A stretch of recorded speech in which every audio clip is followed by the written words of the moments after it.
വാർത്തയിലേക്ക് സ്വാഗതം. മാലിന്യമുക്ത നവകേരളത്തിന്റെ ഭാഗമായി പിണറായി ടൗൺ ശുചീകരിച്ചു. College of applied science college NSS യൂണിറ്റിലെ വിദ്യാർത്ഥികളാണ് പിണറായി ടൗണിലും പരിസരവും ശുചീകരിച്ചത്. മാലിന്യമുക്ത നവകേരളം എന്ന സന്ദേശം ഉൾക്കൊണ്ടുകൊണ്ടാണ് ശുചീകരണ പ്രവൃത്തിയിൽ വിദ്യാർത്ഥികളും അധ്യാപകരും പങ്കാളികളായത്. പിണറായി ഗ്രാമപഞ്ചായത്ത് പ്രസിഡന്റ് ശ്രീ KK രാജീവൻ ഉദ്ഘാടനം നിർവഹിച്ചു.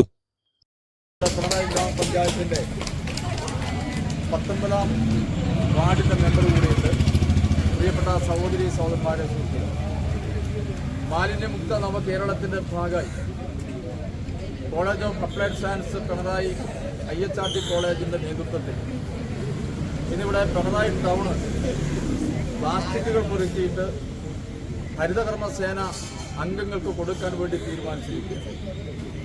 ഏറ്റവും നല്ല പ്രവർത്തനത്തിനാണ് നമ്മുടെ കോളേജ് സാക്ഷ്യം വഹിക്കാൻ വേണ്ടി പോകുന്നത്.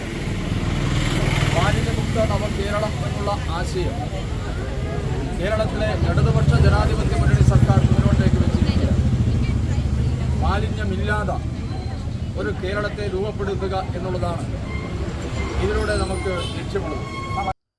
കോളേജ് പ്രിൻസിപ്പാൾ അജിത് കുമാർ സ്വാഗതം പറഞ്ഞ ചടങ്ങിൽ NSS കോർഡിനേറ്റർ ആദിത്യ രവീന്ദ്രൻ, അധ്യാപകരായ ശ്രീ നവാസ്, സുമ S, അശ്വിനി, ശ്വേത, ഷാനിയ എന്നീ അധ്യാപകരും വിദ്യാർത്ഥി കോർഡിനേറ്ററായ നിരഞ്ജന, അഭിനവ്, അനുജ്യോത് എന്നിവരും ശുചീകരണ പ്രവൃത്തികൾക്ക് നേതൃത്വം നൽകി.